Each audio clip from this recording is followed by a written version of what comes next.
बात करते हैं वायरसेस के बारे में। वायरसेस क्या हैं?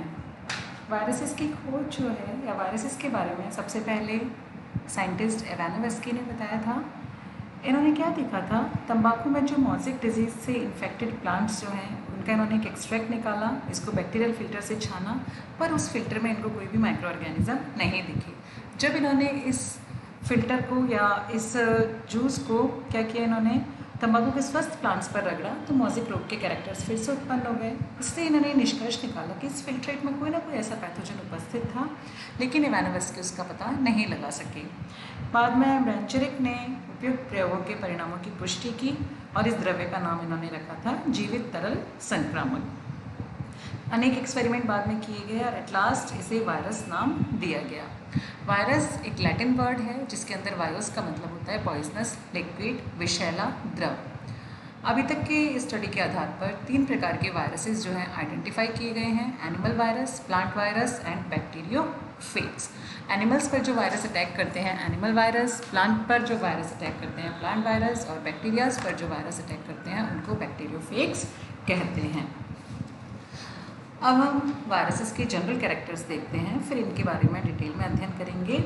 जनरल कैरेक्टर्स क्या हैं वायरसेस के? तो वायरसेस जो हैं माइक्रो पार्टिकुलेट सूक्ष्म कणीय संरचनाएं होती हैं जिन्हें हम केवल इलेक्ट्रॉन माइक्रोस्कोप के द्वारा ही देख सकते हैं। इनका डायमीटर लगभग 10 से 300 मिली माइक्रोन होता है। वायरसेस को हम बैक्टीरियल फिल्टर के द्वारा नहीं छान सकते हैं। इनके लिए स्पेशली मॉलिक्यूलर फिल्टर्स बने होते हैं जो कि कॉलियोडॉन या प्लास्टिक पदार्थ से बने होते हैं, इसके द्वारा ही इन्हें छाना जा सकता है। होस्ट सेल के बाहर वायरसेस जो होते हैं वो नॉन लिविंग पार्टिकल्स के जैसे बर्ताव करते हैं, लेकिन जैसे ही ये लिविंग होस्ट सेल में पहुंचते हैं ये जीवित कोशिका के जैसे प्रदर्शित होने लग जाते हैं। वायरसेस में जेनेटिक मटेरियल या तो डीएनए होता है या आरएनए होता है जो कि प्रोटीन या लिपोप्रोटीन के द्वारा घिरा हुआ रहता है। वायरसेस में फंक्शनल एनाटॉमी जो है वो अनुपस्थित होती है।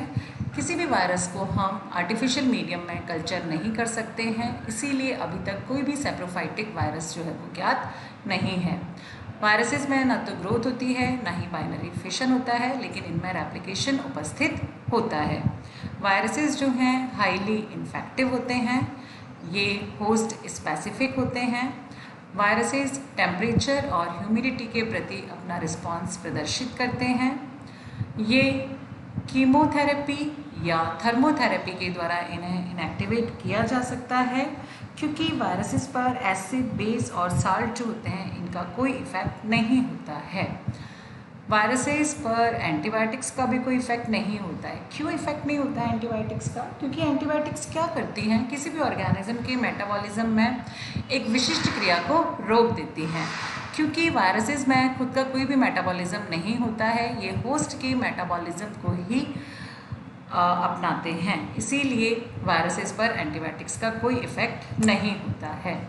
अब जब हम वायरसेस के इतने कैरेक्टरिस्टिक्स देख चुके हैं तो हमारे पास एक क्वेश्चन आता है कि वायरसेस क्या है, नेचर क्या है वायरसेस का? तो now the question is virus is living और नॉन लिविंग।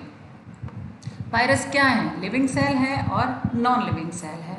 तो अब हम ये देखते हैं कि वायरसेस के अंदर लिविंग सेल्स के भी कैरेक्टर होते हैं और नॉन लिविंग सेल्स के भी कैरेक्टर्स होते हैं। वायरसेस क्या हैं? कुछ एक साइंटिस्ट मानते हैं कि वायरसेस लिविंग सेल्स हैं, जबकि कुछ एक मानते हैं कि ये नॉन लिविंग सेल्स हैं। वायरसेस न्यूक्लियोप्रोटीन होते हैं जो कि अविकल्पी परजीवी ऑब्लिगेट पैरासाइट्स होते हैं, जिन्हें जीवित रहने के लिए किसी भी होस्ट सेल में पहुंचना जरूरी होता है। अब इस स्थिति में क्या हम इन्हें सेल कह सकते हैं? सेल की डेफिनेशन क्या है? सेल जीव की एक सूक्ष्मतम इकाई है जिसमें स्वतंत्र अस्तित्व की क्षमता होती है, जो स्वयं जनन करती है। लेकिन वायरसेस जब तक होस्ट सेल के अंदर नहीं पहुंचते हैं तब तक इनमें रिप्रोडक्शन कैपेसिटी नहीं पाई जाती है। एक कोशिका के जितने भी सेल ऑर्गेनल्स हैं, राइबोसोम, साइटोप्लाज्मिक ऑर्गेनल्स, वायरसेस में नहीं पाए जाते हैं। वायरसेस क्या करते हैं? अपने होस्ट सेल की मशीनरी जो है उसी को काम में ले लेते हैं। इसीलिए एंड्रू लॉफ ने ये निष्कर्ष निकाला कि virus is a virus. Virus में क्योंकि लिविंग सेल की कोई कैरेक्टर नहीं है, लेकिन इन्हें नॉन लिविंग भी नहीं माना जा सकता क्योंकि इनके अंदर जेनेटिक मटेरियल उपस्थित होता है, आनुवंशिक जानकारी होती है जिसको ये होस्ट की कोशिकाओं में स्वयं के जनन के लिए उपयोग करते हैं। इसीलिए एंड्रयू लॉफ ने कहा था a virus is a virus, it's a connecting link between living and non living cell. Virus क्या है? कनेक्टिंग लिंक है लिविंग और नॉन लिविंग सेल की बीच में। अब हम इसीलिए वायरसेस को ना तो सजीव कहते हैं ना निर्जीव कहते हैं, अतः आजकल वायरसेस को फंक्शनली एक्टिव या इनएक्टिव कहा जाता है। वायरसेस में देखो अभी तक हमने देख लिया दोनों के कैरेक्टरिस्टिक्स हैं, तो अब हम ये देखेंगे कि वायरस के अंदर लिविंग कैरेक्टर्स कौन से हैं और नॉन लिविंग कैरेक्टर्स कौन से हैं। तो फर्स्ट हम देखते हैं वायरसेस में लिविंग कैरेक्टर्स क्या हैं। First, presence of genetic material. Second, replication of genetic material. Third, viruses के अंदर म्यूटेशन कैपेसिटी उपस्थित होती है, इसीलिए वायरस के अनेक म्यूटेंट पाए जाते हैं। फोर्थ, वायरसेस जो हैं केवल लिविंग सेल में ही मल्टीप्लाई होते हैं। होस्ट स्पेसिफिसिटी प्रदर्शित करते हैं। वायरसेस के अंदर एंटीजेनिक कैरेक्टर्स उपस्थित होते हैं। वायरसेस में ट्रांजिशन संक्रमण की क्षमता उपस्थित होती है, ये एक से दूसरे होस्ट पर ट्रांसमिट हो सकते हैं। वायरसेस टेम्परेचर, रेडिएशन और दूसरे कारकों के प्रति रिस्पॉन्स प्रदर्शित करते हैं। तो ये तो थे इनके एनिमेट प्रॉपर्टीज़ जो वायरसेस को सजीव के जैसे प्रदर्शित करते हैं। अब हम देखते हैं वायरसेस की इनएनिमेट प्रॉपर्टीज़। इन्हें पार्टिकल्स के जैसे क्रिस्टलाइज किया जा सकता है। वायरसेस में सेल मेम्ब्रेन अनुपस्थित होती है, सेल वॉल, सेल ऑर्गेनेल्स अनुपस्थित होते हैं, रेस्पिरेशन अनुपस्थित होता है। होस्ट सेल के बाहर जो है ये इनएक्टिव होते हैं और इनमें ऑटोकैटालिटिक क्षमता उपस्थित होती है।